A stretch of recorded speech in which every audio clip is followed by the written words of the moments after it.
Hey everyone, welcome back to English Fluent Talks. I'm Mark. And I'm Hope. And today, we have a hot topic that everyone needs in life, arguing in English.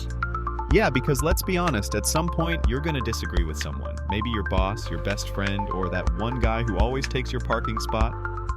Don't get me started. But here's the thing, arguing doesn't have to be a fight, it's a skill. And today, we'll teach you how to argue in English confidently and respectfully. Exactly, because yelling "you're wrong" isn't exactly the best strategy. Unless you're in a reality show, then maybe. But let's do it the right way.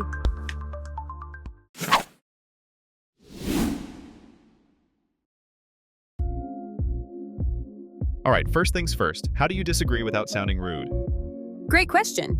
Instead of saying, "No, that's wrong," you can say, "I see your point, but I have a different perspective." Or, "I get where you're coming from, but I think..." Or my favorite, "That's an interesting way to look at it, but have you considered..." Ooh, that's smooth. It's like, "I disagree, but politely." Exactly. It's about softening your disagreement so it doesn't sound like an attack. Okay, another pro tip. Use questions instead of just statements. Ooh, like a lawyer. Kinda. Instead of saying, "That makes no sense," try, "Can you explain why you think that?" Or "What makes you say that?" Yes, this forces the other person to clarify their argument. And sometimes they even realize they're wrong. Genius. It's like Jedi mind tricks, but for debating. Speaking of which, Hope, do you have a story about a time you had to argue in English? Oh, I have a perfect one. So, a few years ago, I was in a coffee shop in New York and I ordered an iced latte. The barista gave me a hot latte instead. So, I politely said, "Oh, I actually ordered an iced latte." And he looked at me and said, "No, you didn't." Oh no. Right? So, instead of losing my mind, I took a deep breath and said, "I understand that mistakes happen, but I clearly remember saying iced. Could we double check the order?" Nice. That's a perfect way to keep your cool. Exactly. And guess what? He looked at the receipt, and I was right. He apologized and made me a new one. The lesson? Stay calm, be clear, and use polite but firm language. That's gold, and now I want a coffee. Me too. But first, let's finish the episode. All right, now let's talk about something super important, your tone. Because you can say the nicest words, but if your tone is aggressive... It's like serving a cake with a punch in the face. Exactly. So instead of saying "I told you already" in an angry voice, try, "I mentioned that earlier, but I can explain again if you'd like." Or, "I see we have different views on this. Let's figure it out together." Keeping your voice calm makes you sound more confident and makes people listen to you.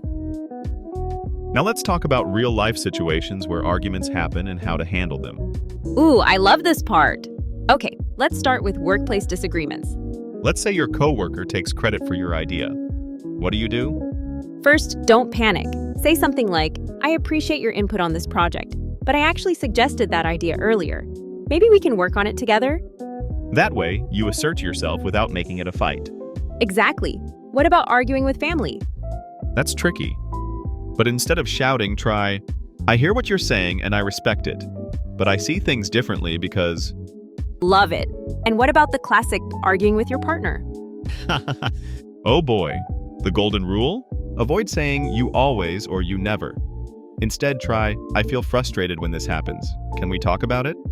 Boom, conflict solved before it starts. Now let's say you're in a heated discussion and you want to end it without looking weak. What do you do? Simple, you can say, "Let's agree to disagree on this one." Or, "I respect your opinion, even though I see it differently." Or maybe, "I think we've both shared our thoughts. Let's move on." Boom. Just like that, you walk away looking mature and classy. And not like that person who keeps arguing on the internet for hours. All right, that's it for today. Hopefully, you now feel more confident about arguing in English. And remember, arguing isn't about winning, it's about communicating better. Exactly, so go out there, disagree like a pro, and keep learning. If you enjoyed this episode, don't forget to subscribe and share it with a friend who needs to improve their English. And let us know in the comments, what's the funniest argument you've ever had in English? Can't wait to read those. See you next time on English Fluent Talks. Bye!